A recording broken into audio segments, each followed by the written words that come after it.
नगरपालिकेचा निषेध असो, निषेध असो, निषेध असो, हो नगरपालिकेचा निषेध असो.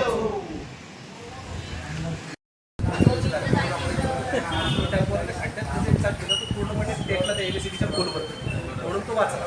त्या पलीकडे टू व्हीलर कधीच बसतात लागून असतात. त्यानंतर आपल्या इथला बाग,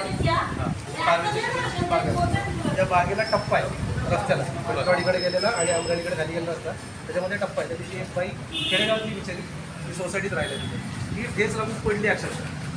हे याच्यासाठी आपण छोटे छोटे विषय पण ते करायला पाहिजे ना. त्यांना ते वाटतं त्यांचं कारण काय आहे, त्यांचं कारण काय आहे की आमच्याकडे आता जवळपास कुठं काम नाही चालतं आणि आज जवळपास कुठं काम नाही म्हणून कॉन्क्रीट नाही. त्यांना म्हणलं माणूस मेला तुम्ही कॉन्क्रीट टाकलं. आणि बरं यातनं होतंय काय की त्यांच्याशी अजून एक आपल्याला विचारायचं आहे, जे रस्ते आहेत या रस्त्याचं पाणी त्यांनी चेंबरमधनं नेऊन दाखवा, आपल्याला 1000 रुपये बक्षीस प्रत्येक चेंबर मागं आपण. नमस्कार, आम्ही जे सगळे इथे जमलो आहेत हे ॲक्च्युली आता ठिय्या आंदोलन करतो आहे.